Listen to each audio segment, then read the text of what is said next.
O eto na mga ka-PL.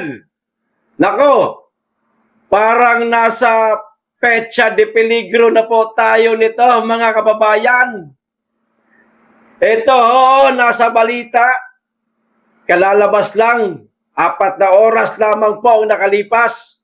Ang sabi ho rito, aba, magbebenta di umano ng mga ari-arian si Marcos, mga kababayan, para makabili lamang po ng langis.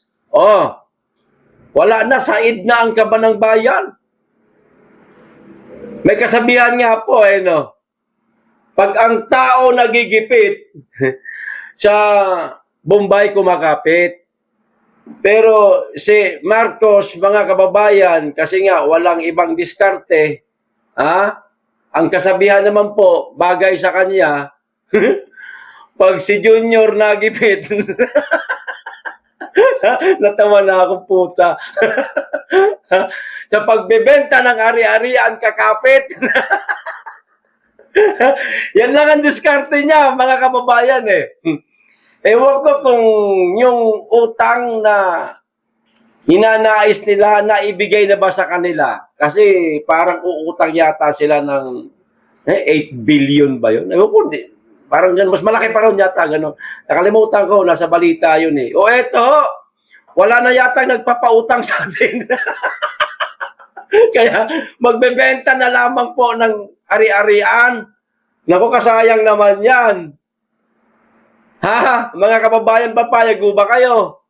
Naku, sinaid po nilang lahat. Said na po ang kaban ng bayan, wala nang mai-release na pera para pambili ng langis na napakamahal na sa pandaigdigang merkado kasi ninakaw ng mga putang ina ito, mga kababayan. Mali-maleta po napunta sa iba't ibang mga kawatan ng mga elected official. Sila nagpapakasarap buhay po no? Yung mga nakatanggap po ng maleta, sarap po ng buhay. Putang ina, hindi po nila ramdam ang mahal na presyo ng langis. Tayo po ang apektado, tayong mga pobre, mga kababayan. Eto, matatawa ka na lang sa kabubuhan talaga nitong si Junior, mga kababayan Walang ibang diskarte, magbebenta na lang daw. Ito ang sabi, PBBM admin, magbebenta ng ari-arian para makabili ng oil supply, mga kababayan. Kita nyo na. Ano-anong ari-arian kaya ito, mga kababayan? Mamaya malalaman po natin. Ituloy ko lang po yung basa. Pinabibilisan na ng administrasyon ni Marcos, ayoko na tawaging Pangulo ito, Marcos Jr., ang pagbebenta, mga kababayan ng ilang prime government assets upang matiyak ang sapat na supply ng langis sa gitna ng tumataas na presyo nito sa pandaigdigang merkado, mga kababayan. Bilisan nyo na yan. Ibenta nyo na yung mga prime government asset. Mga kababayan, pagbibenta na lang ba talaga ang nalalaman itong mamang ito? Junior, baka mapakiusapan mo pa. Yung mga malalaking bangko, utangan mo na lang kaysa magbenta ka. Di ba, mga kababayan, yung mga property na yan, yung mga prime assets na yan ng gobyerno, tumataas po ang value niyan Di ba? Yung utang, nababayaran naman yan paunti-unti. Kung walang kurakot. Mangyayari yan, mga kababayan, sa administrasyon pa ni BP Inday Sara, yung makakabayad ng utang ng Pilipinas. No? Bilisan nyo na, sabi niya. Pinabibilisan niya na. Gigil na. Baka mapagbentahan yan, mga kababayan. Halimbawa, isa lang. Nasa mga 150 million. Ang declare po, 125 lang. Siyempre may... Sanay na yung mga yan Putang ina mga yan Hindi kikilos kung wala nga kapalit. No? Yan ang masama sa isang, halimbawa, pinalaki ng isang ama yung kanyang anak. Kanyang mga anak na sinanay na kada uutusan may suhol. Ayan, ganyan nangyayari. Nadadala ho pag sila ay naging politiko na. Kikilos lang yan kapag kami kapalit. Pero pag wala, bahala kayo dyan. Mayaman yan eh. Hindi nga siguro nakapaglinis ng banyo yung mama na yan. Dahil pinanganak nga siguro yan sa loob ng Palasyo Malacanang. Ilang taon ba sila dyan sa Palasyo Malacanang? Hindi ho nakatikim ng hirap yan, mga kababayan. Hindi po marunong sa diskarte. Kaya magbebenta na lang. O ayon sa ulat, eto na, kabilang sa target na ibebenta ngayong taon, ang Atrium of Makati, mga kababayan. Ano ba itsura niyan? Hindi ko mga nakita pa yan. Taga Davao, probinsyano kasi tayo. Maganda ba yan? Yung Atrium of Makati? Ito pa, Mylong Complex. Hindi ko pa rin ako nakikita yan. At bahagi ng Food Terminal Incorporated o FTI, mga kababayan, property po yan sa Taguig. Nako, pwede pala yun. Property ng Taguig, tapos meron namang sariling local government ang Taguig, ibebenta ng national government. Pwede pala yun. Ewan ko, hindi naman natin alam patungkol sa mga bagay na yan. Hindi naman po tayo abogado. Basta ito, nagre-relay lang po ako sa inyo kung ano po mga plano di umanong gagawin nila. We are targeting Atrium of Makati, Mylong, and a portion of FTI, portion lamang, portion for FTI for this year. Predisposition activities are currently ongoing ayon kay Finance Assistant Secretary Michael Peter Alejandro. Samantala, sinabi ni Department of Finance Secretary Frederick Go na ang kikitain sa privatization ay gagamitin upang makabili karagdagang supply ng langis, mga kababayan. Papaano ho? Sa kagustuhan nila na ibenta yung mga prime government asset na yan, wala nang gustong bumili. Sa palagay ho ninyo, sinong mga mayayaman na mga negosyante ang bibili sa mga ari-arian na yan ng gobyerno? Buti sana kung mapapakinabangan nila yan, depende sa kung anong negosyo meron sila. Siyempre kung bibili nila yan, yung building, hindi na mapapakinabangan, titibagin yan, lupa lang talaga. So magpapatayo ulit sila ng panibagong building, ang gastos na naman. Ganitong napakamahal ng presyo ng langis. Sino bibili? Nasa kagipitan lahat ng tao ngayon. Kung ano merong hawak mong pera, hawakan mo muna. Huwag mo munang iwaldas. Kakailanganin mo yan pagdating ng araw. Di ba? Kaso ho, mga kababayan, sa bansa ho natin, hindi po ganoon ang nangyari. Hindi po hinawakan yung pera na meron po tayo mula sa buwis nating lahat, mga kababayan. Abay, pinaghati-hatian ng mga yawa at animal na yan, mga kababayan. Di ba? Pinaghati-hatian ng mga kawatan. Ngayon, naghihirap na tayo, wala na tayong langis. Mauubos na. Paano ipambibili natin? Paano kung hindi bilihin ito ng mga negosyante? Yari tayong lahat nito. Mabuti kaming mga mahihirap. Sanay kaming sumakay ng kalabaw, kabayo. May kabayo ako okay na sa akin yun. Mura man ang kabayo sa amin. Sa mga gustong bumiling kabayo, chat nyo lang ako. Magbentahan ko kayo. Alang naging naging tawag ito? Ano tawag dyan? Dicer? Dicer ba tawag dyan? Promo? Ano tawag dyan? Ng kabayo. Mauuso na yan. Kabayo na meron pong karitilan, panahon po ng paraon. Wow, di ba? Pag naubusan tayo ng gasolina, ganyan po ang mangyari sa atin.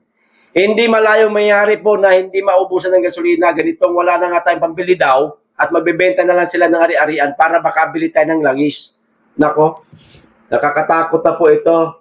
Tinatayang aabot sa 193.7 billion ang maaaring makalap mula sa pagbebenta ng mga idle government assets. Sa kabila nito, tiniyak ni Marcos na may sapat pang stockpile ang bansa na aabot sa 50 hanggang 30 araw habang patuloy ang pakikipag-usap sa ibang bansa para sa dagdag na supply. Patuloy naman ang pagtaas ng presyo ng petrolyo sa gitna ng tensyon sa Middle East na direktang makakaapekto o nakakaapekto sa pandaigdigang merkado, mga kababayan. Maliwanag na ho sa atin yan. Kasi kung hindi po magbebenta ng mga ari-arian, mga kababayan, hindi po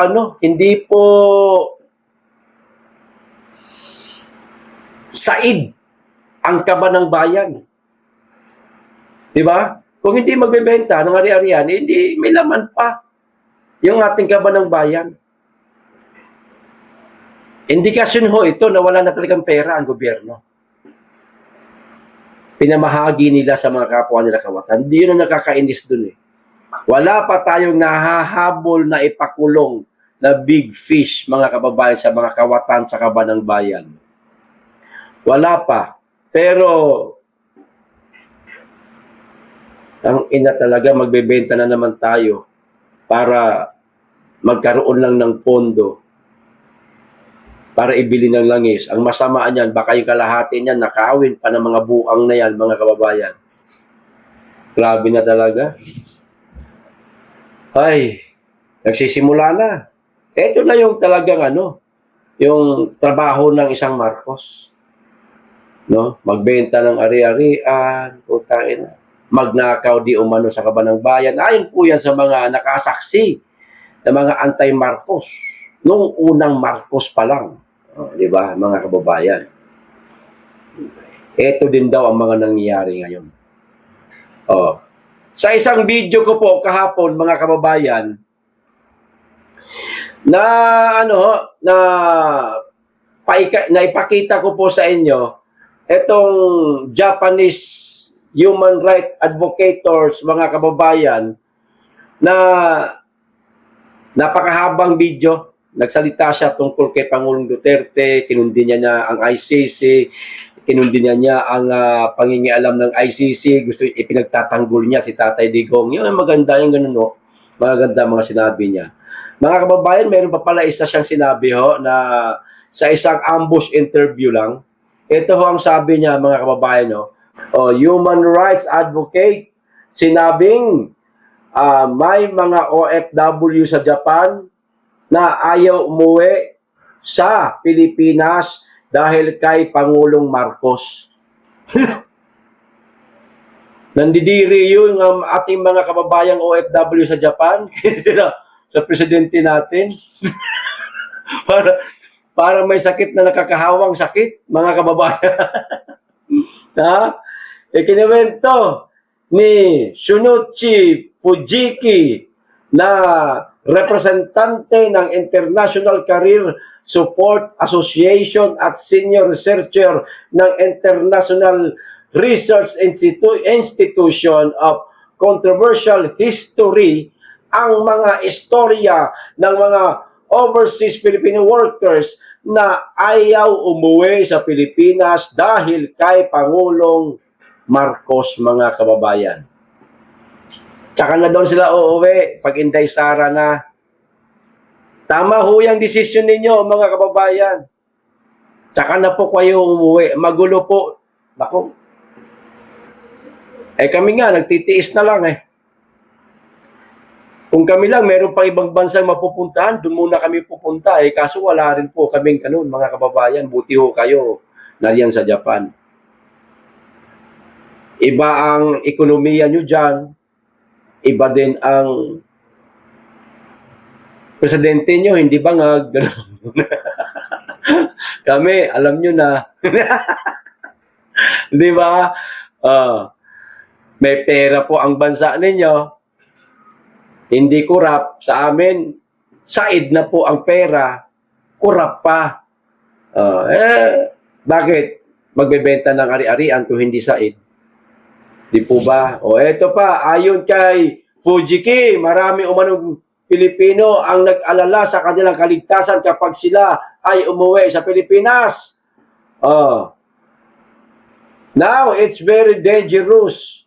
Ani Fujiki, some Japanese are also victimized, mga kababayan. The people are scared of going back home. This is not the normal situation. It's very, very, very bad circumstance. So, we need to make it back or take the peace back in the country. Dagdag pa niya. Allah, ayos to, mga kababayan, matatandaan si Fujiki ang nanawagan sa United Nations Human Rights Council na palayain na si dating Pangulong Duterte sa The Hague. True, napakadelikado na sa Pilipinas. Thank you. Ayan, may dagdag pa, mga kababayan. Diba? Buti pa itong taga Japan na ito, mga kababayan. Merong malasakit sa dating Pangulong Duterte at nakikinig sa mga sinasabi o sentimento ng ating mga kababayang OFW sa Japan. Nakikinig siya, nagtatanong-tanong siguro sila, meron siguro silang ginagawang survey, tinatanong ang ating mga kababayan, bakit hindi nyo po gustong umuwi sa Pilipinas? Leche, Marcos ang presidente. Uuwi kami doon. Hindi para kaming nagpakulong na ang kulungan inapuno ng tinik na hindi ka makasandal, hindi ka makahiga kasi masusugatan ka. Sa Japan na lang. May trabaho ka lang matino sa Japan. Nabubuhay ka naman ng maayos. Bagamat mahirap ang trabaho dyan talaga. Kasi naman dito wala ka ng trabaho, ang hirap pa. Dyan sa Japan, ang mahirap lang, trabaho lang Pero hindi ka ganun naghihirap. Nakakakain mo pa rin paano ang mga gusto mo. Kasi may trabaho ka, may kita ka. Dito, kumayod ka man, 8 oras o may overtime kang 2 oras, bali 10 oras sa isang araw, mga kababayan. Wala kang sariling tahanan. Ikaw lang ang inaasahan sa pamilya nyo. May 2 kang anak na nag-aaral. May bill ka ng kuryente. Nagbabayad ka ng renta ng bahay. Palagay mo, sa sweldo mo ngayon, na ikaw ay nanonood sa kay KPL. Nagkakasya po ba yang isang buwang sinisweldo po ninyo sa mga gastusin po natin, mga kababayan, o gastusin po ninyo sa isang buwan? Baka kulang pa ho, mga kababayan. Ramdam po namin yan. Dahil parehas po tayo. Totoo ho yan. Kasi wala pong ang gobyernong Marcos, wala siyang plano, mga kababayan, na pagaanin man lang ang buhay po natin. Ang pinaka nakikita lamang ho nila na solusyon, ayuda sa mga tao, band-aid solution lang, mga kababayan. Hindi po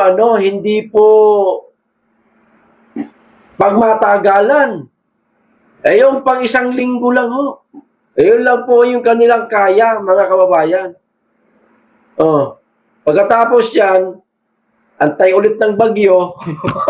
Pag may pumasok, mabuti, makabigay ulit ng ayuda. Pag walang bagyo, bahala, kanya-kanya na muna tayo. Di ba? Ganyan. Ngayon, sa Pilipinas, kaya kayo mga OFW, konting tiis lang. Pag-igihin nyo po muna yung inyong trabaho dyan. Hanggat Inday Sara pa, hanggat hindi pa si Inday Sara. Diyan muna kayo. Pag naupo na si Inday, kahit sino sa mga Duterte, pag nakita nyo na unti-unti nang napapagaling ni Inday ang sugat ng ating bansa na gawa ng mga mapagsamantalat kawatan ng mga politiko, mga kababayan, tsaka ho kayo lumuwas dito. Ganun lang. Manigurado ho kayo sa buhay-buhay ninyo dahil meron din po kayong mga pamilyang tinutulungan. Ngayon, ito pa mga kababayan, ito ho yung mga listahan ng mga naabutan po ng maleta. Ito di umano'y galing sa affidavit mga kababayan ng 18 ex-marines. Naku, marami-rami po ito. Tiyagain po natin mga kababayan ha. Ay uurong akong konti. Ayan. Para makita ho ninyo. Depende na lang to kung anong edit ang gagawin ko dito. Para mapadali tayo. Eto. Ayan nangunguna. Senator Erwin Tulfo, mga kababayan. Ilan sa kanya? 6 medium suitcases, mga kababayan. 180 million to 240 million ang laman, mga kababayan, sa 6 na medium suitcases, mga kababayan, o maleta. Ang location po ng pinaghatiran ng maleta sa kanya, Green Hills Subdivision. Walang specific na petsa at oras na inilagay, mga kababayan. Saan galing? Affidavit ng mga witness. Guban with Mark Tiksay and Henry Wabina, mga kababayan. Ito daw yung mga naghatid nitong maleta kay Erwin Tulfo.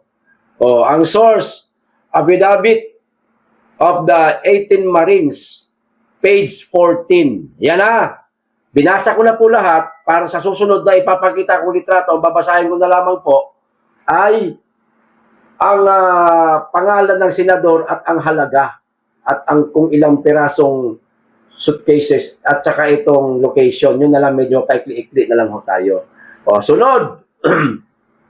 Hala, sumunod si Marcos. Hala, President Bongbong Marcos, mga kababayan.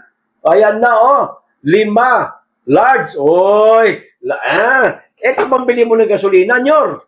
5 large suitcases, mga kababayan. Receive in home. Allah. Sandro received first. BBM and Lisa arrived hour later. Ayan na, mga kababayan. Hala, eto pa. Ganda to. Kasama palang may kaunting senaryo pala ito, mga kababayan.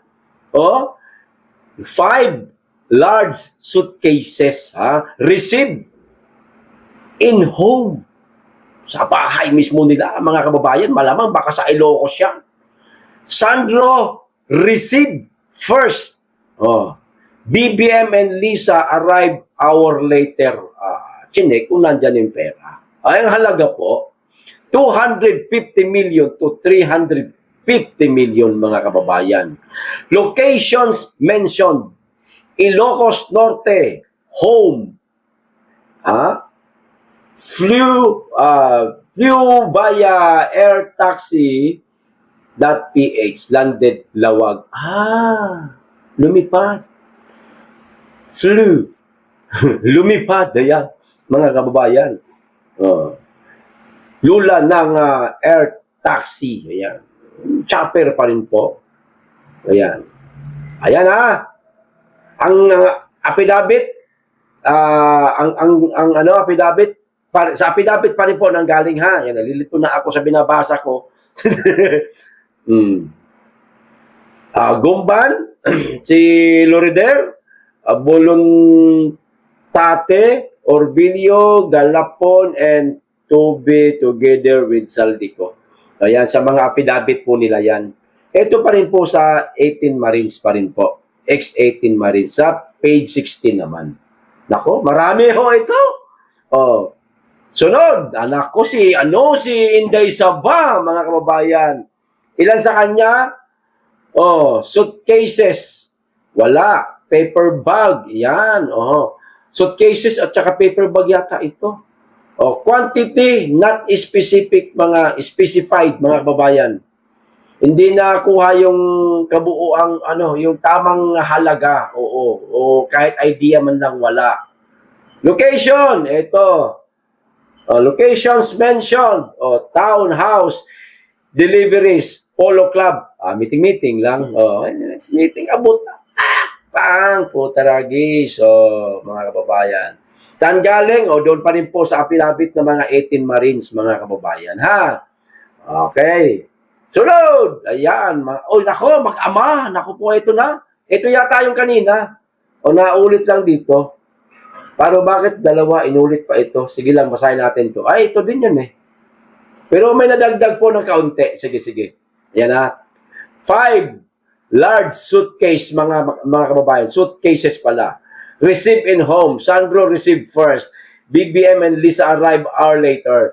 250 million to 350 million. Location mentioned. Ilocos Norte home. Flew via airtaxi.ph. Landed Lawag. Also listed separately as received deliveries at number 41 Naray Street, South Forbes Park. Ay, iba rin doon. Matindi. May ganun pala mga kababayan, may mga hiwalay pala na mga pagtatanggap at pagdala nitong mga mali-malita, mga kababayan kay Sandro at kay Junior. Nako po. Ganun pa rin po ha. Ang source nito galing pa rin po sa affidavit ng ex-Marines. Sunod. Eto. Kaya pala balingbing itong mga bilyar eh. Ilan po sa kanya? Malaki po.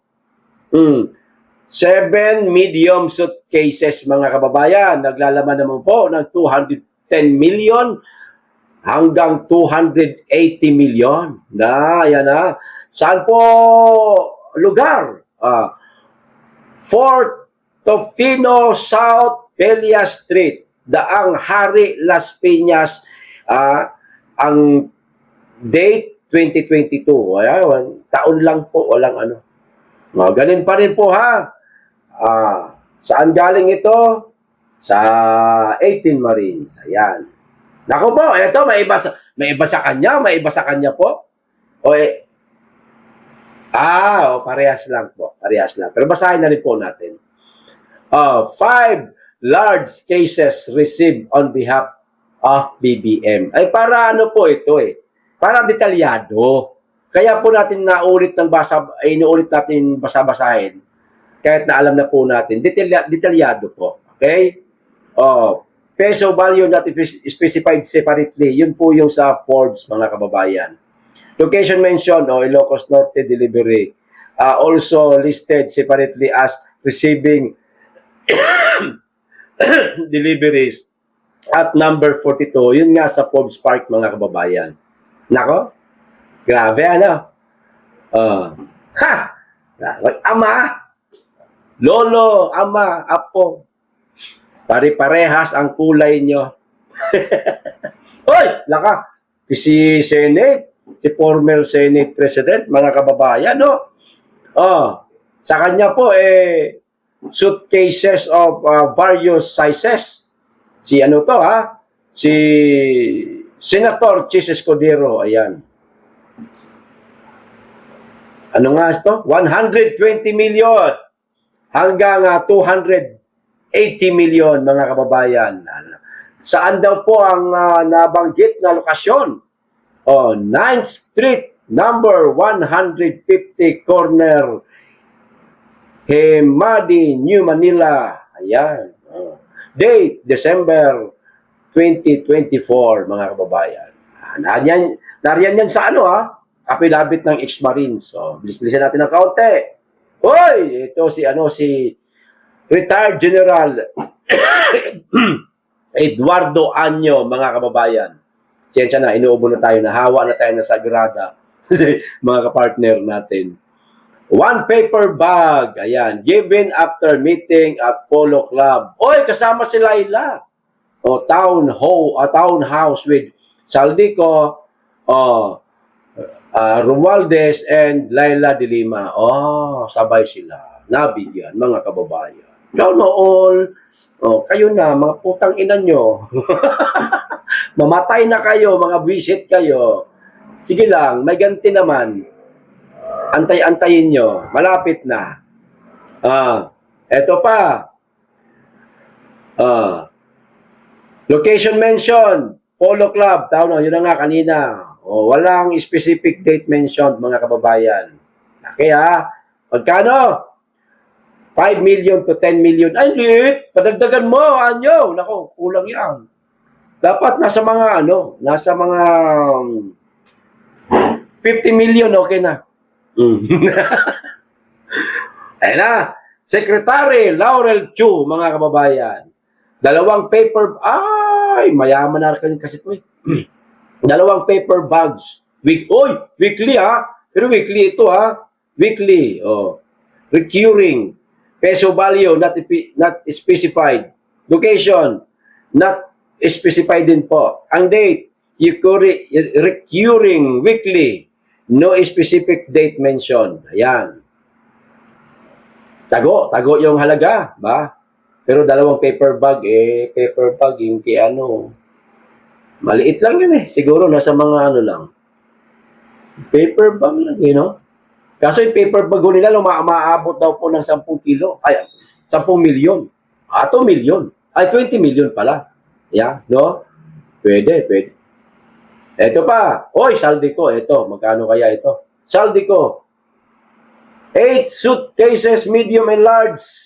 Deliveries at BGC. Shangri-La Basement 3 by retired General Katapang. Si Katapang. Naku po, kasama sa pag-deliver. Naku, Bagman, di pala si Katapang. Peso. Value not specified. Mga kababayan, ganun pa rin po. Ayan, Locations mentioned, basement 3, Harrison Home, BGC, no specific date mentioned, mga kababayan. Sunod. Sane, Trillanes, mga kababayan. Ayan, ito. 3 paper bags, a medium suitcase, small suitcase. Marami sa kanya. 3 paper bags. 1 medium suitcase. Isang small. Marami po ito. 4 deliveries in total para sa gastusin na konektado sa mga ICC personalities. Yun doon pala kinuha yung budget panglipad nitong mga di umano'y testigo ng war on drugs ni Tatay Digong, mga kababayan. Dito pala kinuha yung mga pinambili ng bag, yung mga ginamit doon sa hotel na pambayad sa hotel po, napakalaki ho niyan. Dito pala kinuha, mga kababayan. Location mentioned, not specified po, mga kababayan. Date, no specific date po naman. Ang halaga, 60 million to 95 million. Ayan. Last. Ito. Nadali na ito. Mayroon pa. Dalawa pa. Pagkatapos nito, yung iba, sunod naman. Si former Senator Bong Revilla. Ayan. Sa mga tamang naglilinis dyan na hindi po nanonood, nakikinig lang. Ayan, para maintindihan po ninyo. Di ba?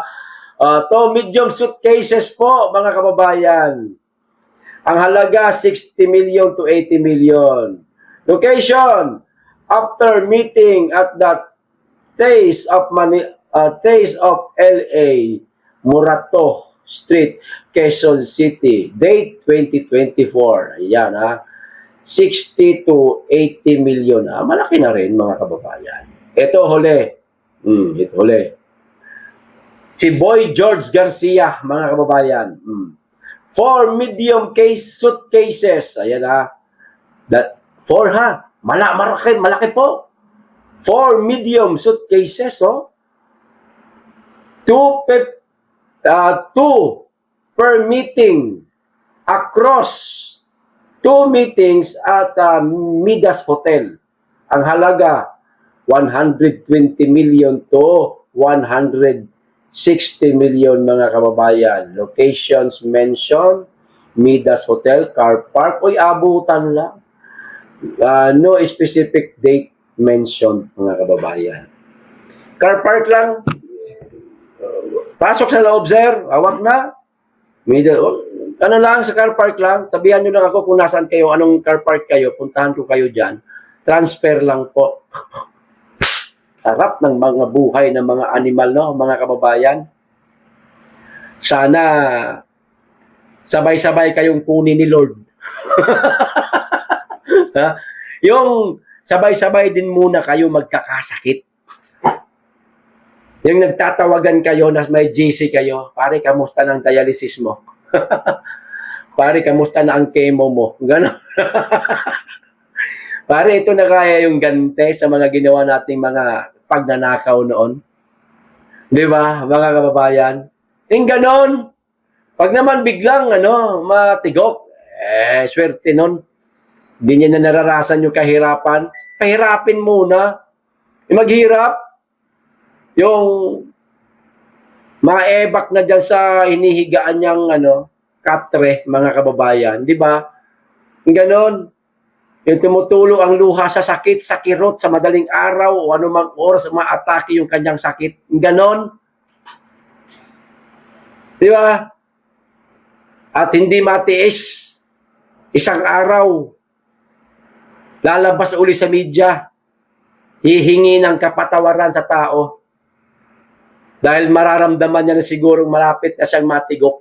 Yung ganon, tipo, mga kababayan. Di po ba?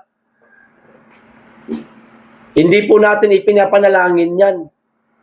Pero sana, nariyan naman po, may nakatingin naman sa atin ang Allah subhanahu wa ta'ala. Siya lang ang tanging nakakaalam kung ano ang dapat gawin sa mga kawatan na yan. Okay, hanggang dito lang. Maraming salamat. Mag-iingat kayong lagi at higit sa lahat, mahalin po natin ang Pilipinas.